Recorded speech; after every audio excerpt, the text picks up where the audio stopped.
नमस्कार, मैं हूं तरुण मोहम्मद और रेडियो बैंक पर आप सुन रहे हैं विश्व प्रसिद्ध दार्शनिक ओशो के प्रेरक विचार। बुद्ध के पास एक युवक दीक्षित हुआ। वो राजकुमार था। उसने जीवन के सब तरह के भोग देखे थे। भोग में ही वो जिया था।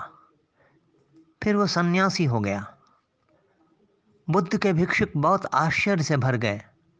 उन्होंने कहा, ये व्यक्ति सन्यासी कैसे हो गया? ये कभी राजमहल के बाहर नहीं निकला। ये कभी रथ के नीचे नहीं चला। ये जिन रास्तों पर चलता था वह मखमली कालीन बिछा दिए जाते थे।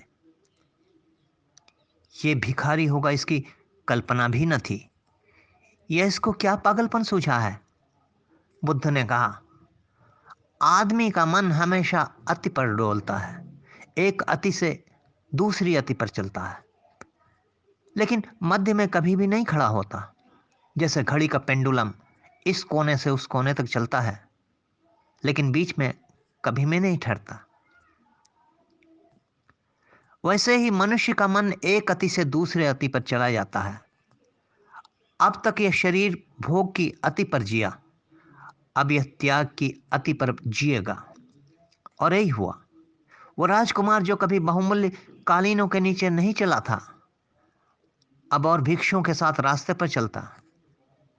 जब सारे भिक्षु राजपथ पर चलते, वो पगडंडियों पर चलता जिन पर कांटे होते।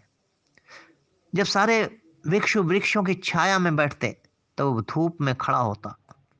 सारे भिक्षु दिन में एक बार भोजन लेते, वो दिन दिन भर उपवास रखता। 6 महीने में उसने शरीर को सुखाकर कांटा बना दिया। उसकी सुंदर देह काली पड़ गई। उसके पैर में घाव पड़ गए। 6 महीने बाद बुद्ध उसके पास गए और उसने कहा, श्रवण, एक बात मुझसे पूछनी है। मैंने सुना है कि जब तू राजकुमार था तो तू वीणा बजाने में बहुत कुशल था। क्या सच है? उस भिक्षु ने कहा, हाँ। लोग कहते थे मुझ जैसे वीणा बजाने वाला और कोई भी नहीं। बुद्ध ने कहा, फिर मैं एक प्रश्न पूछने आया हूं। हो सकता है तू उत्तर दे सके। मैं पूछता हूं कि वीणा के तार अगर बहुत ढीले हों तो संगीत पैदा होता है या नहीं? श्रवण हंसने लगा। उसने कहा, कैसी बात पूछते हो? ये तो बच्चे भी जानते हैं कि वीणा के तार बहुत ढीले होंगे तो उसमें संगीत पैदा नहीं होगा, क्योंकि ढीले तारों पर टंकार पैदा हो ही नहीं सकता। चोट नहीं की जा सकती।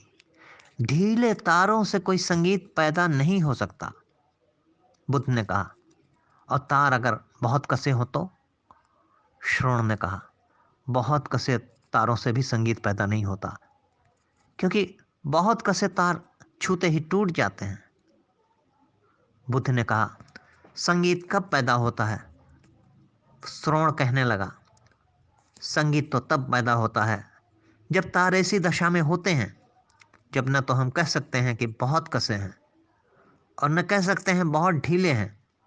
तार की एक ऐसी अवस्था भी है जब न तो वे ढीले होते हैं न कसे होते हैं। एक बीच का बिंदु भी है, एक मध्य बिंदु भी है। संगीत तो वहीं पैदा होता है।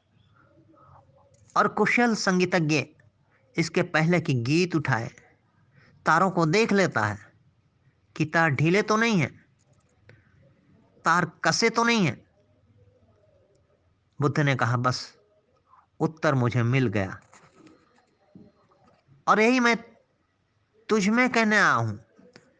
जैसे तू वीणा बजाने में कुशल था,